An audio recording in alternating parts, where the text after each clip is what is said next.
اعوذ باللہ من الشیطان الرجیم بسم اللہ الرحمن الرحیم الحمد للہ رب العالمین والصلاة والسلام علی سید الانبیاء والمرسلین وخاتم النبیین اللہم صلی علی سیدنا و مولانا محمد النبی الامی وآلہ واصحابہ واہل بیتہ واتباعہ وبارک وسلم وصلی علیہ۔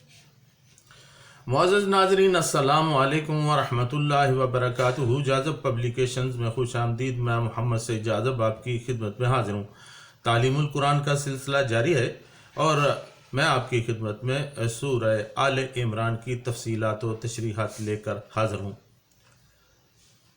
آج کی نشست میں سورہ آل عمران کی آیت نمبر 14 اور 15 پھر سے شامل ہے۔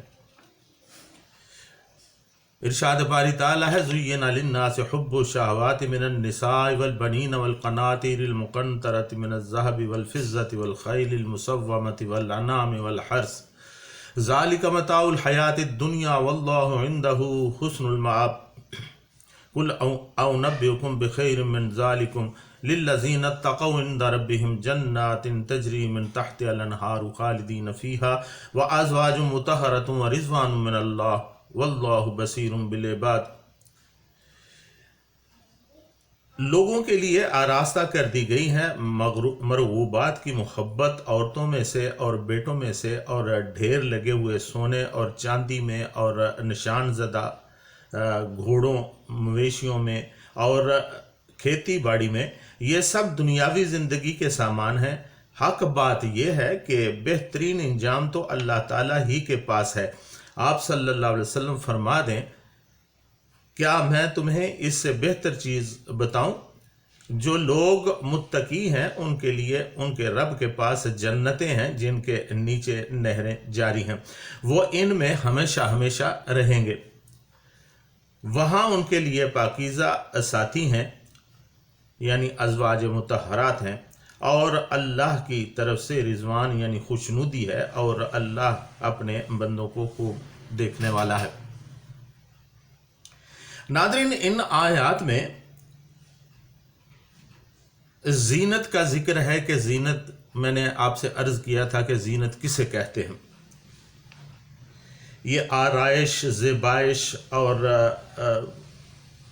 اپنے آپ کو حسین تر کرنے میں جو معنی پنہاں ہیں وہ اسے زینت کہتے ہیں۔ زینت کے دو پہلوؤں کا میں نے آپ کی خدمت میں ذکر کیا کہ ایک جمالیاتی پہلو ہے۔ یہ جمالیاتی پہلو وہ ہے کہ انسان کو نہ صرف یہ اجازت دیتا ہے کہ وہ زیبائش و آرائش کی چیزوں سے اپنے اور کائنات کے حسن میں اضافہ کرے، بلکہ اس کا حکم بھی دیتا ہے۔ اور پھر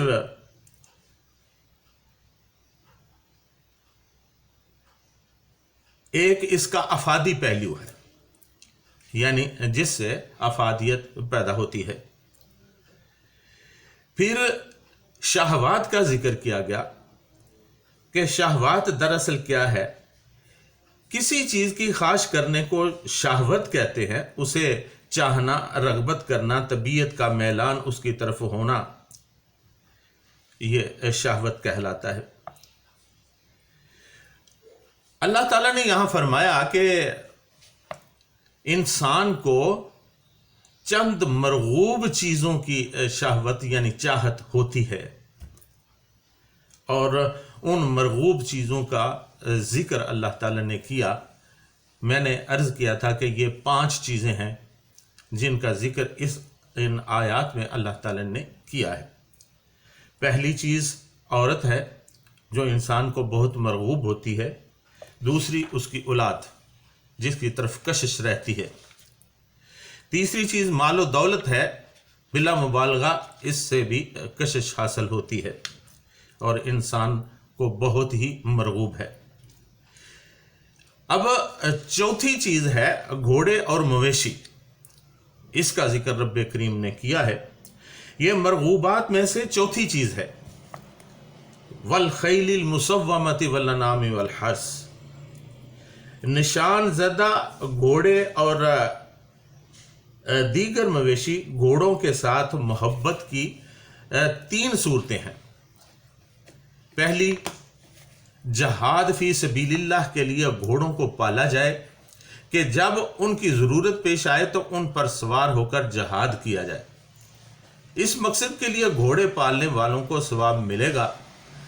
دوسری چیز، گھوڑے فخر و غرور اور مسلمانوں کی دشمنی کے لیے پالے جائیں تو یہ پالنے والوں کے لیے بوجھ ثابت ہوں گے۔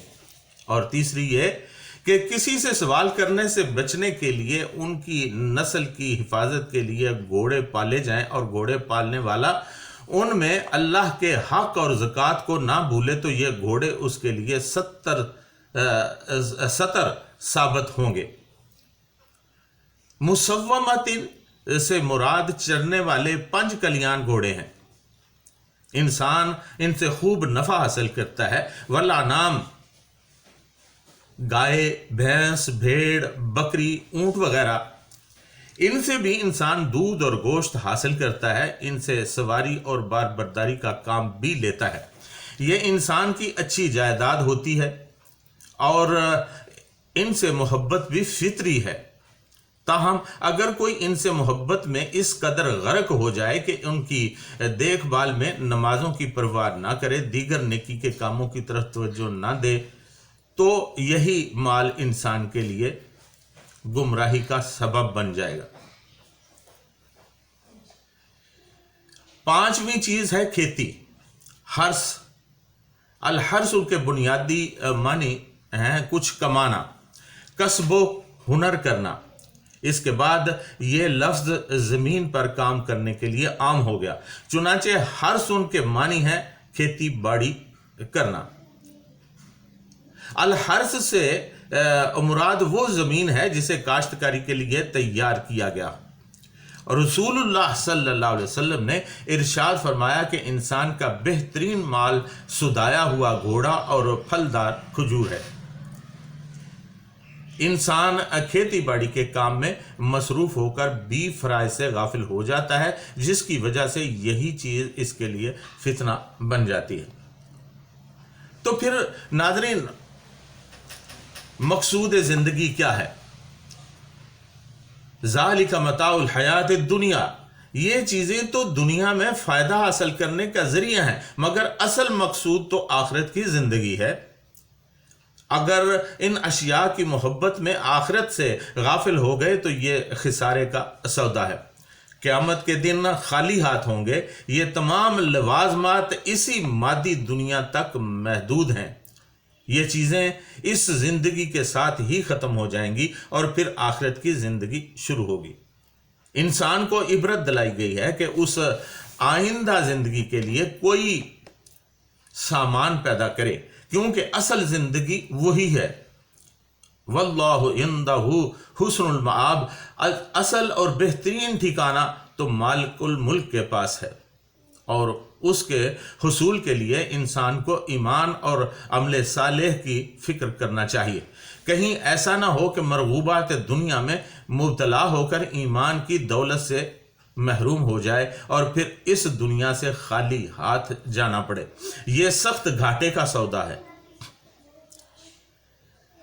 ناظرین، جب حب الشہوات والی آیت نازل ہوئی تو حضرت عمر فاروق رضی اللہ تعالیٰ عنہ نے اللہ کے حضور دعا کی، اے اللہ، گمراہی کے ان اسباب کے پیش نظر ہمیں کیا کرنا چاہیے؟